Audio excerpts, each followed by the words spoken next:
All right, so now we have flipped over. And we're going to work on the neck.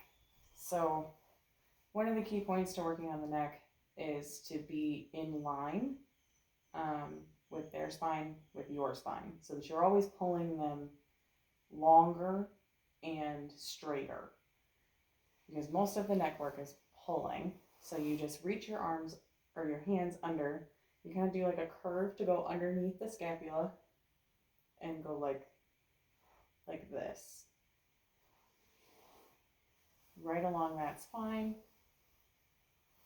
And as you come up to the base of the skull, you're kind of just pulling the fatty tips of your fingers up into that. And the whole time your thumbs are just circling in, and then they flail out as you come up the neck so that you're not choking anybody, because it's not relaxing.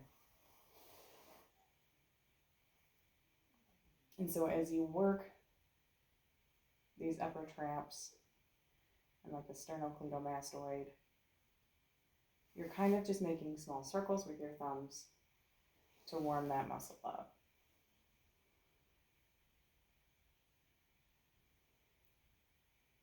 Directionally, most of your pressure on these upper tissues is going to be out towards the tips of the shoulders.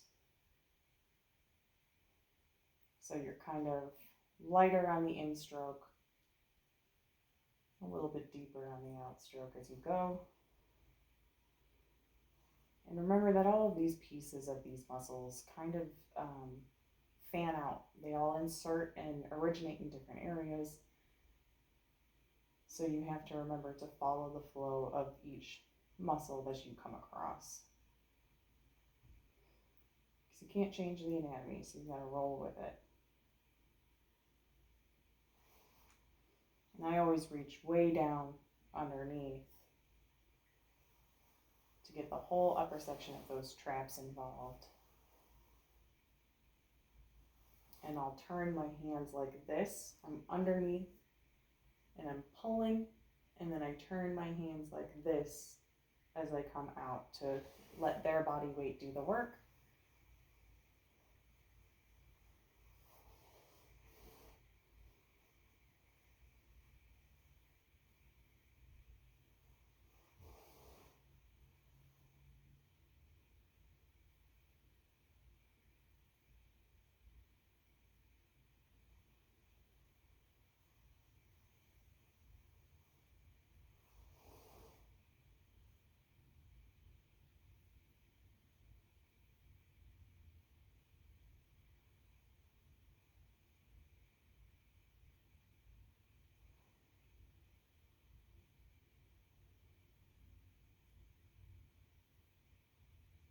Always being careful of the vasculature in this area so that you're not occluding anything important to the brain.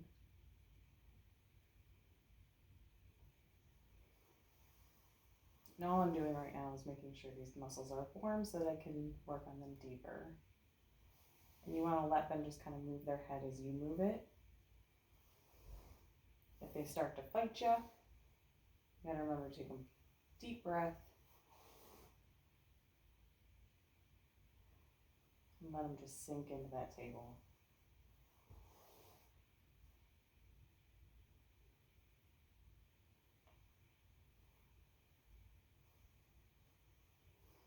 At right around that C7 vertebrae, there is a pretty marked curvature of that spine, and it kind of, your neck will kind of go like this, and then there's like a hump where it goes into those thoracic vertebrae.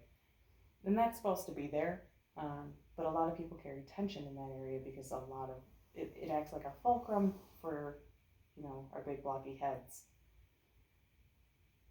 and it's heavy.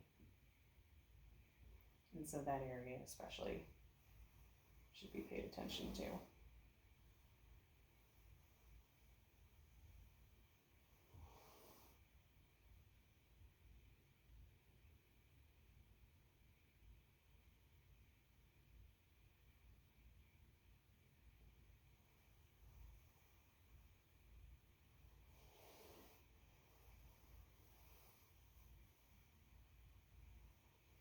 And as you turn their head, this hand goes underneath that base of the skull. This hand goes to the top on that upstroke.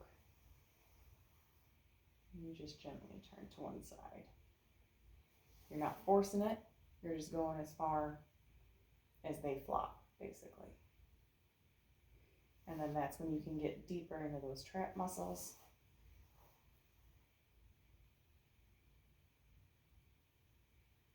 This is where I shift my weight so that I'm in more of a lunging stance, so that I can put my body behind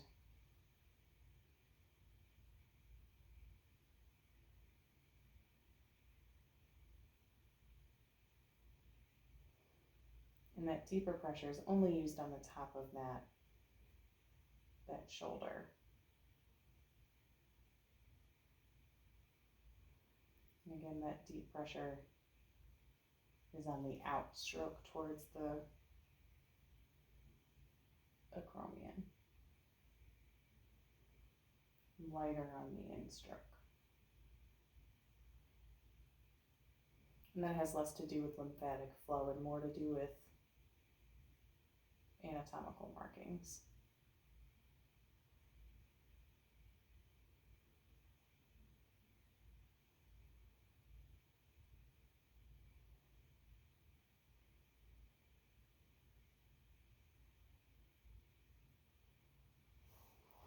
And then as you come to the curve, similar to how you do the armpit, it's that thumb windshield wiper motion.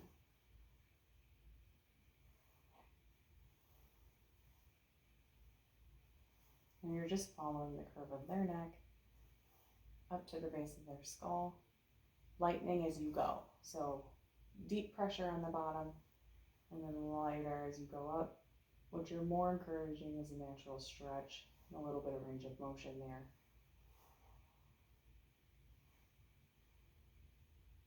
As you're able to manipulate those muscles into relaxing through that stretch.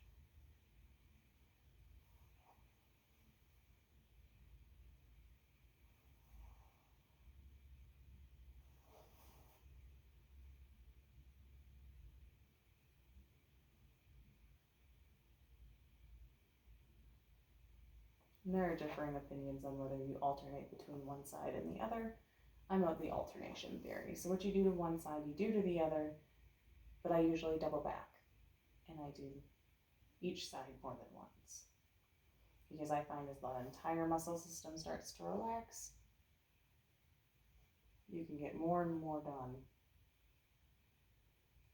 And so what I'm doing is I'm taking my fingers and the flat part of my fingers and pulling like this to get that broad pressure through. And you get a good deep stretch.